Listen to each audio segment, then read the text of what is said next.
Well Rooted is brought to you by Gerard and Associates CPAs. With locations throughout Los Angeles, Gerard and Associates has been guiding entrepreneurs and creatives towards realizing their dreams for over 20 years. Discover how they can support your vision at gerardcpa.com. Hey, it's Haneen, and I'm back with another episode of Well Rooted.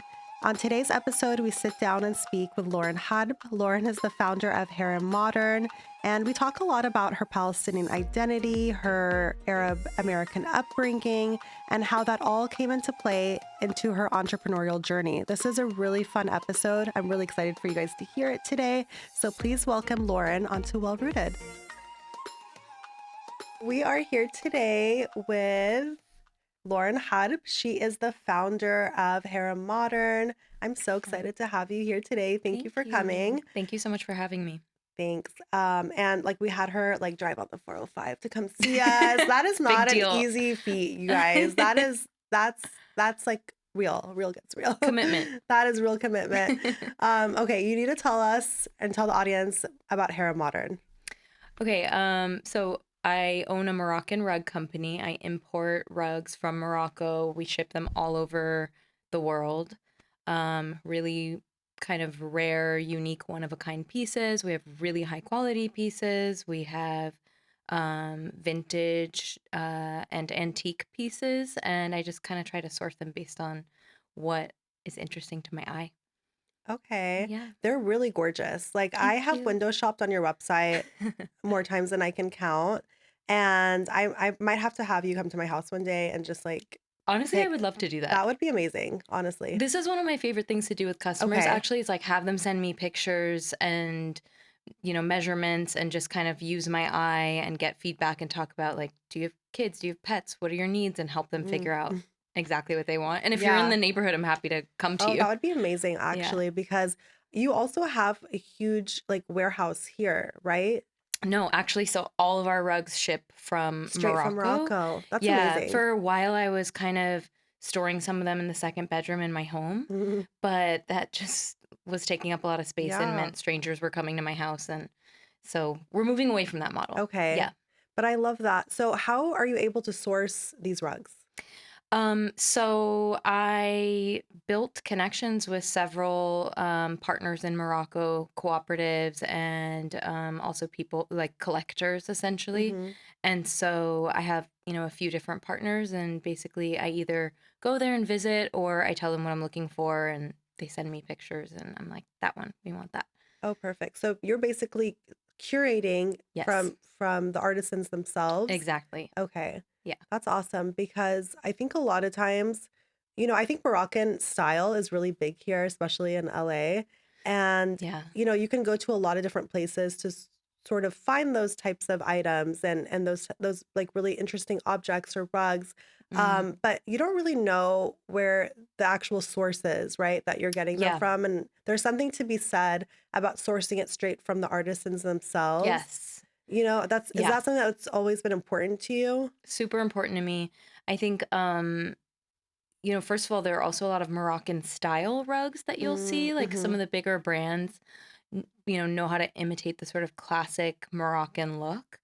And a lot of those are machine made. So I think it was really important to me to have handmade, really beautiful textiles, and also to be directly supporting the makers, the artisans, the ones with the vision.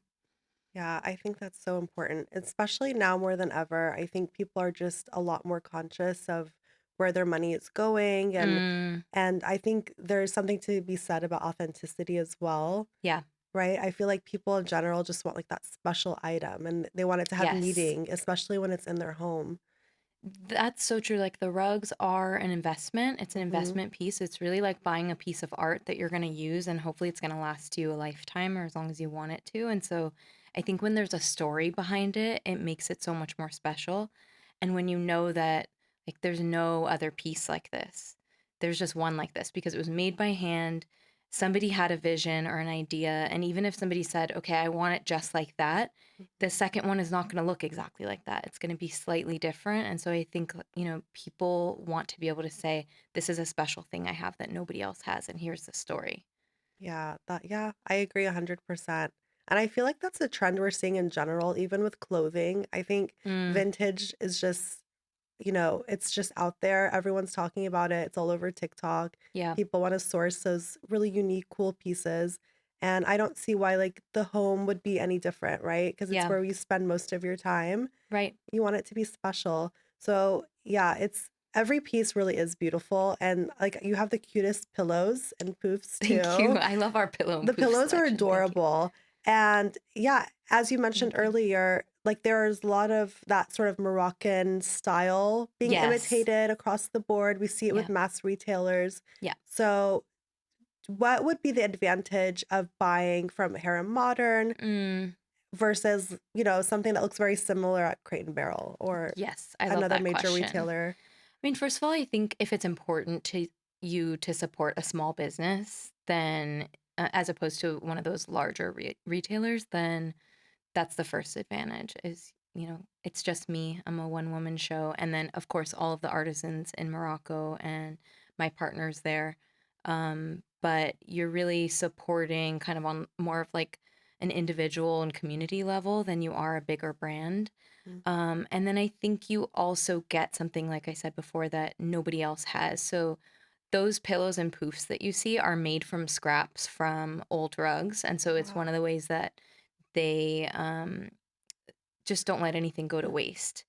And I think most of the time that's not what you're going to see if you go to one of those larger retailers. They're manufacturing the material from scratch to make the pillow or the poof, and Hmm. it's probably going to be machine made. Whereas this is like every piece of the rug gets used. So sometimes, let's say there's an 8 by 10 rug and somebody needs it to be 7 by 9. And so we're able to trim it. And so we Okay. can cut it down. And we do this sometimes for people whenever the construction allows. That extra trim is probably going to get turned into something usable. So it's also just sort of environmentally friendly. Yeah. And I think that's another key factor. Like, I'm really glad you mentioned that. I think a Mm, lot of people are also looking into that more than ever as well. yeah. And I mean, all of that is connected, right? Like serving the Hmm. local artisans, as you said, serving that community, our environment. I mean, everyone just in general is more conscious of all of these small details that are so overlooked when you go to a larger manufacturer. Totally. And it's just, I think, very relaxing and comforting to know that you are investing in a piece. They Yeah. are investment worthy pieces. And it's nice to invest Yeah. in a piece that you can sort of know, is coming from a good place. Yes. Yeah. That's so important these days. I mean, we're constantly like checking everything, right? We need Yeah. to see where our money is going. And just to know Yeah. that it's serving that community is really ideal for the consumer. Yes. Where did this idea come from to start Harem Modern? Okay. This is a little bit of a self-disclosure about what an impulsive shopper I can be, but I was on a trip, I think in 2016, my first trip to Morocco, and I think anytime you go to Morocco for the first time, there's just this sense that you're going to shop and you're going to Hmm. shop for home stuff and rugs. And so I went in like really determined, and at the time I lived in a one-bedroom apartment. I had a living room and a bedroom in terms of spaces for rugs. I came home with 7 rugs because I just sort of got too excited, haggled a little too hard. Yeah. And I was holding on to them like one day I'll move to a bigger space.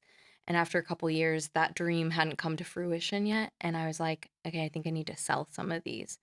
I was already kind of selling some small home goods and like lifestyle stuff. And Hmm. so I just naturally transitioned. I asked a couple people if they knew anyone that wanted a rug. Next thing you know, I'm like, got rugs in the trunk of my car in a parking lot and literally, and I'm selling them to a couple, I think, that said they did real estate staging. And they're like, can you get Mm. more?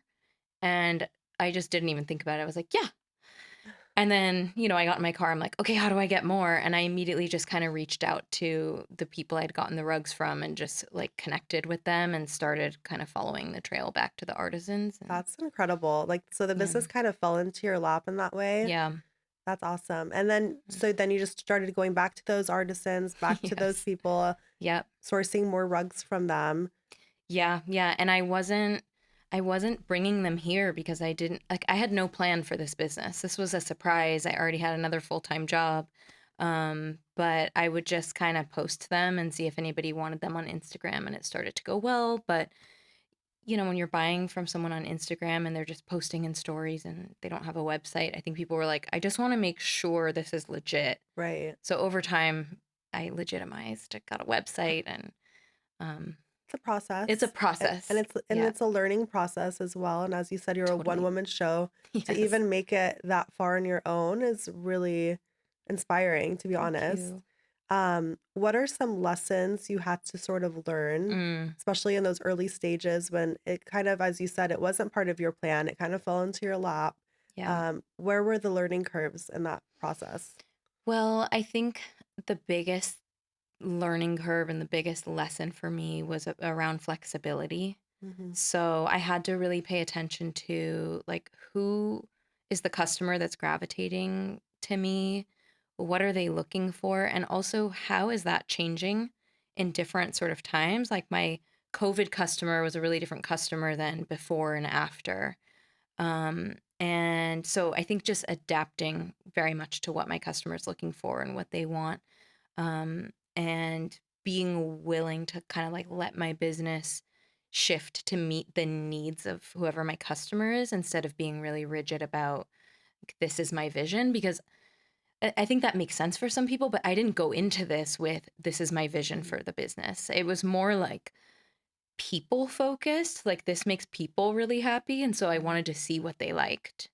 And so that's kind of been my big lesson is like if something's working, I'm going to lean into it. And Yeah. if it's not working, it's okay to shift. That's a really healthy mindset to have. I think a lot of business owners and entrepreneurs, as you said, remain very rigid for as Mm, long as they can because they have a specific vision in mind and they feel like it has to be this way or another. But pivoting is such an important quality to have mm. or to be able to execute as a business owner. Yeah, And so you feel like that's what served you the most so far in your I think journey. so. Yeah. And I expect that that will keep happening because it's like the market changes, what Hmm. I source changes. Sometimes I get new partners. I've had partners that just sort of like moved in a different direction and don't really make rugs anymore. So Hmm. I just kind of have to be liquid and go with, whatever is working at the time. I mean, that's such a healthy mindset. I I wish try. more people would adopt that mindset in general, just to be able to pivot. Um, so another question I had for you Mm, that I thought would was really cool because you mentioned earlier, you're like, I love the idea of like getting to help people furnish the home or to style like or choose the right rug, I would say, for their yeah. space. If I, for example, wanted to work with you Yes. and I just didn't know where to start, I kind of fall in love with everything I see. Yeah. How would we begin that process? So, you could, you know, DM me, you could email me, you could reach out, however, Mhm, works for you. And it's always going to be me responding. If you're like writing to customer service, it's me. If you're DMing, it's me. mhm, And just, you would introduce, yourself and tell me what you're looking for. And even if you don't know, if you're like, hey, I have this space, I don't know what I need, I like everything, where do I start? Then, okay, I want to know what room you need a rug for. What are the measurements of that room? Do you have any pictures of that room? mhm, Do you have any pictures of inspiration you like? Are there rugs you've seen on the Harem Modern website that you're drawn to? So I can start to get a sense of your style. mhm, um, and then kind of lifestyle things. Like I said, like, do you have pets? Do you have kids? Like when someone has a really kind of active household, I tend to recommend patterned rugs or, mhm. rugs that are going to hide discoloration, from inevitable Yeah, it is stains or, inevitable.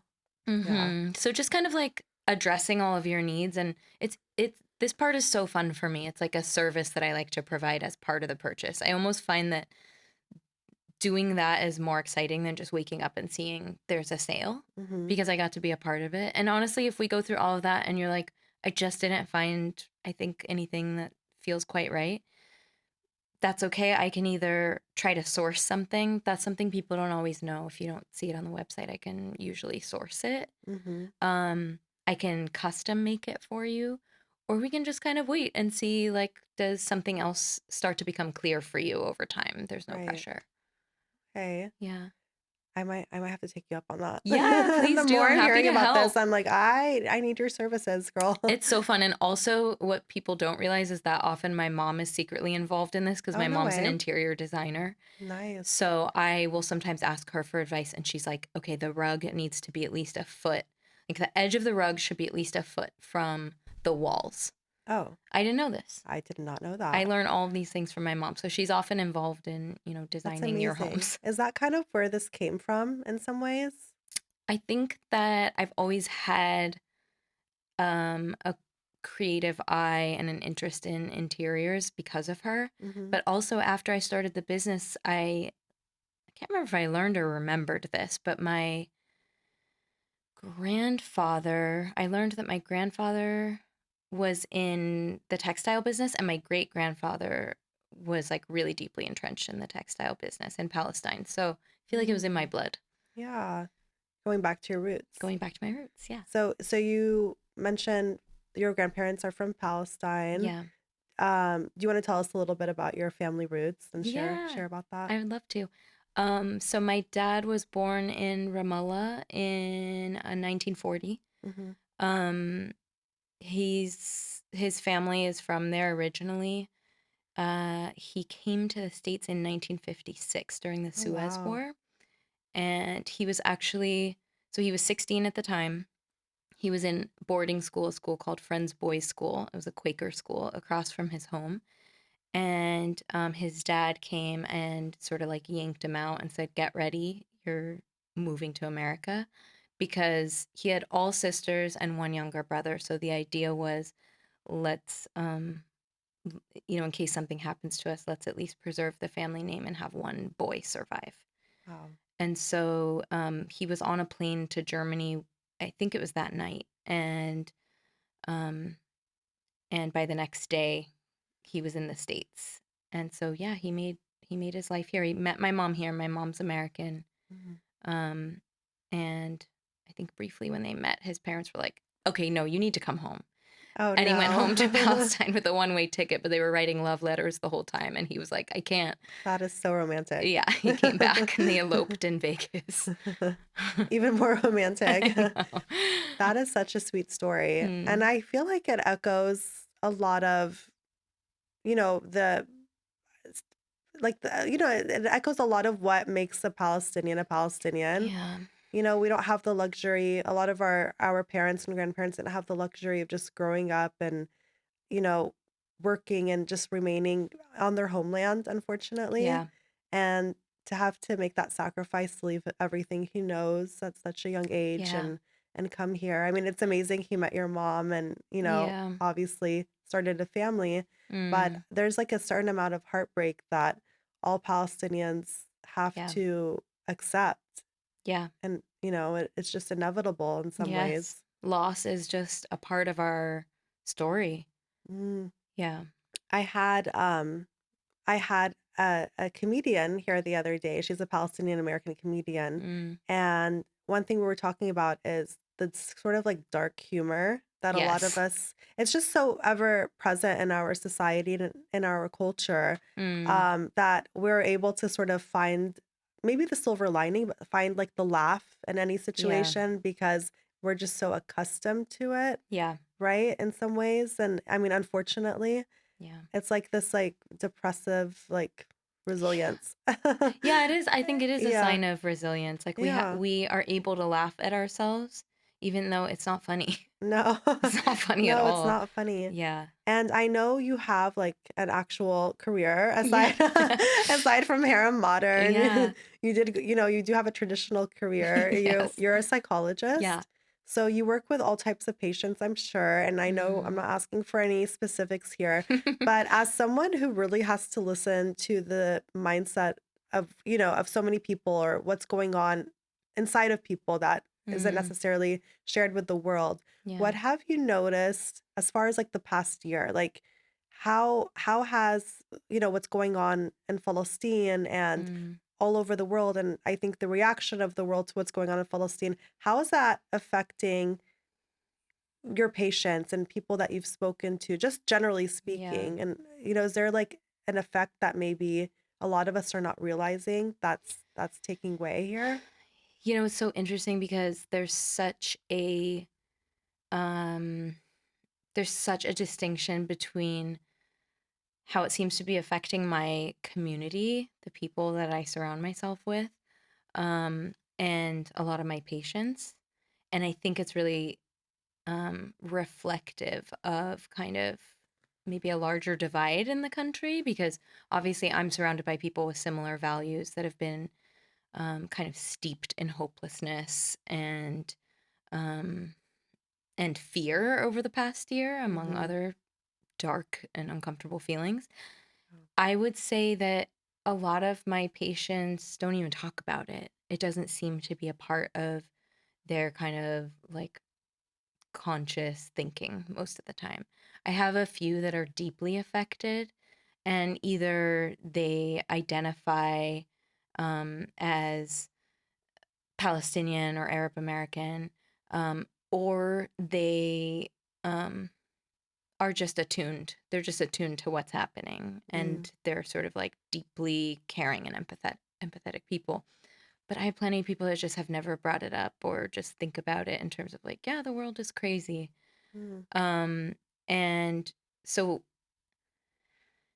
I think for me, that's a hard thing to see that it could not be on someone's mind. Like I know it personally affects me and I can't expect things that personally affect me to personally affect everyone, but it just seems so much bigger than me. And so, um, I would say that there are a lot of people that are able to just sort of like not think about this. Mm-hmm. It doesn't feel like it's affecting them yet, and I don't think they Yeah. understand how it could or will.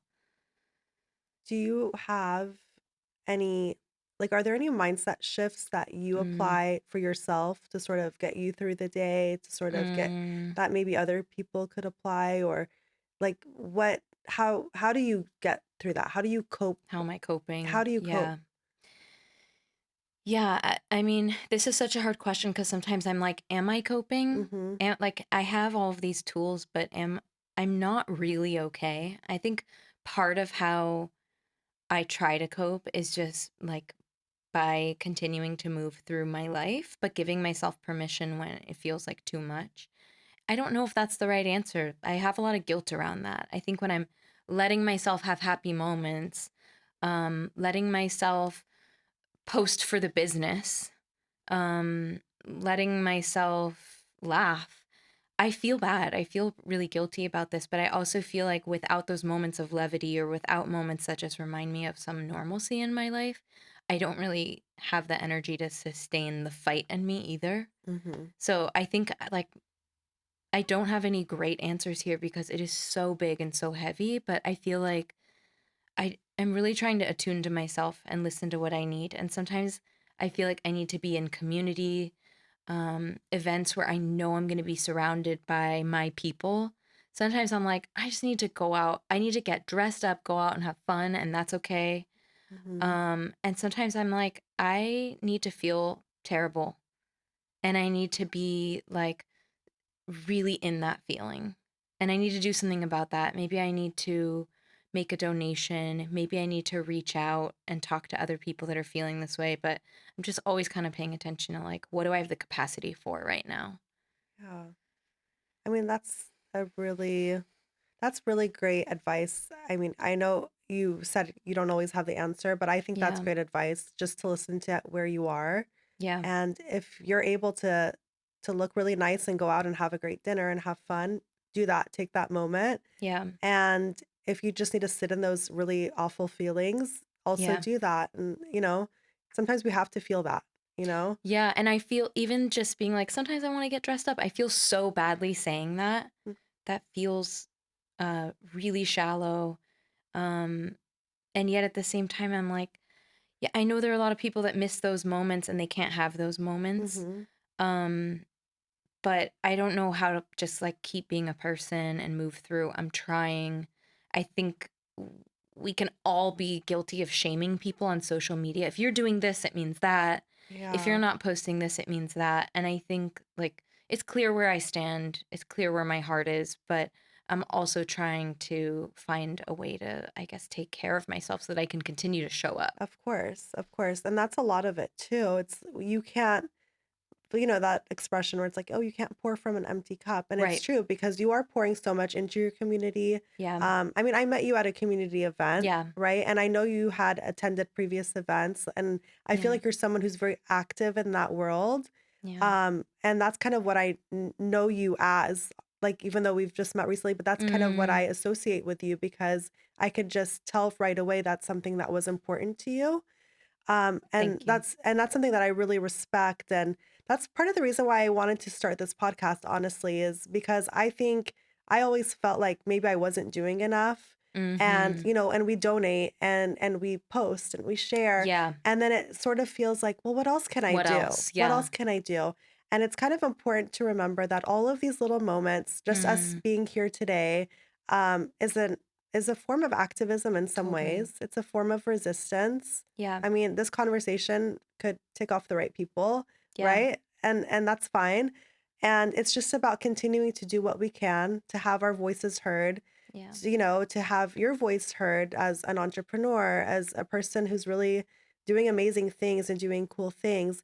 And I get what you say about the community events because there's something really fulfilling about being around other cool people who view the Mm, world the same way as you, who are people of conscious, who are people who just get it. And yeah. so Yeah. I'm really glad that you were able to be here today and to have this conversation. And for us to learn more about your entrepreneurial journey, especially with Harem Modern, which Yeah. is a really cool name, by the way. I Thank love that you. name. Thank you so much. I'm just gonna do a few like rapid fire Oh, okay, questions. fun. Okay. What is an Arabic song that you can't help but dance to? Oh my gosh. Um, that's such a hard question. I'm always like leaning towards Amr Diab, but I know I there love that. It's like a good a throwback. good throwback, I right? feel like this is so wrong because this is not a dance song, but it's like I think one of my favorite songs that I am totally dancing in my car to it, but like in a sad way, Oh. is Nancy Ashram, Inta Eh.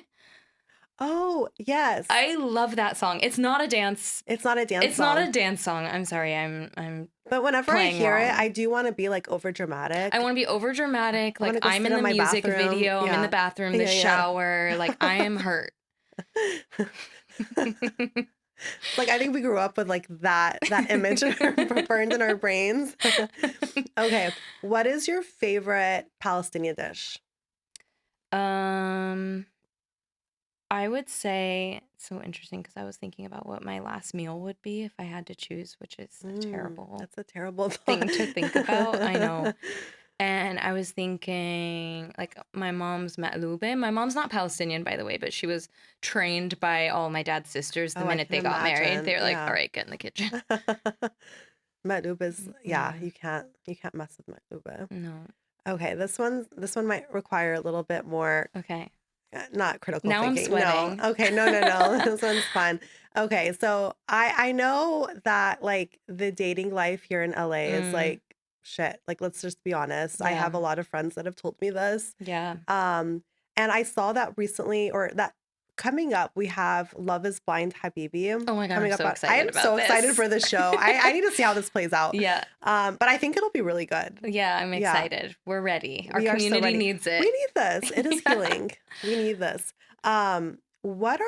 What is an aspect or maybe a couple aspects of like dating or relationships in Mm. our culture that you think dating life here in LA would benefit from adapting? Oh, okay. Um, I think that I feel like I'm gonna get in trouble here, but I'm Mm-mm. just gonna talk. No, I, say so I think it. that like traditionally in our culture, the it's pretty gendered. Like dating is Hmm. pretty gendered, and men are really kind of like caretakers, and they pay for things. You have like that those gender roles. Those like Yeah. traditional gender roles. And I'm not saying that that's the right way. I think that feels good to me because Hmm. I've grown up being taught that that's how it's supposed to go. But I've also been in relationships that go other ways that are just as lovely. But, I hear so much confusion from my American friends, Mm-hmm. clients around this stuff. And one of the things that I see so much is that, like, when women are sort of like taking on that role of caretaker and provider, that often they end up really resenting their partner and not being attracted. That makes so much It makes sense. a lot of sense. Yeah. I mean, I don't like saying that, and I feel like I'm going to be in trouble for that because, I mean, I've literally been in relationships where I'm that person, where I'm more of the provider. Yeah. And there were things that were really valuable that my partner offered me. Mm-hmm. But I do see it a lot in my couples work and my work with individual patients. It's like I think there's something that feels really good Mm-hmm. about being taken care of. Can women take care of ourselves? Yeah. And oftentimes we do a better job of it. But Right. in dating, I think that could feel nice. Yeah. And as you said, there is a lot of confusion about it. So I feel Yes. like just if, we could just adapt that into the society Yeah. to where it's like just like that rule, you know? Yeah. Or even just some clarity. Like different societies have different ways of managing this. Like I know there are some where it's just like it is maybe it's a Dutch society, I don't know, but it's typical to go Dutch. Okay, So even okay. just clarity, like one time I think I did a poll on one of my other Instagram accounts asking people about these things, Mm-hmm. and there were so many different opinions about who should pay and when. Like, should men always pay on the first date and then after that you split it? Should men always pay until it's a relationship? We're also talking about heteronormative Yeah, of relationships, course. so there's so many nuances, but just to have some like clarity about that stuff because there's so much to worry about. There is. There's so much. Especially as a woman, like as, Yeah. being the woman in the scenario, there's just so much that you're Yeah. already thinking about Right. that it's like, do I have to think about this too? Like, Right. just take that off of her plate. Like, Yeah. Yeah, exactly. Take that off of yeah, her plate. She's already doing so much. so much. This was so fun. This was really Where fun. can And people find you? they can find me on Instagram at Harem Modern. They can find me online at haremmodern.com. Facebook, also Harem Modern. They can email me, info@haremmodern.com. And those are all really good ways to find me. I mean, you're going to track me down one way or another. You'll find her. Lauren Harb, thank you so much. Thank you. Thank you So for having fun. me. Really fun. Thank you for listening to another episode of Well Rooted. If you enjoyed today's episode and felt it brought you value, please subscribe, leave a comment, give us a like, and a review. This episode of Well Rooted has been brought to you by Gerard & Associates CPAs. With locations across all of Los Angeles, Gerard & Associates has been helping entrepreneurs and creatives make their dreams come true for over 2 decades. Go to gerardcpa.com to learn more. This is Haneen, and we are all well rooted.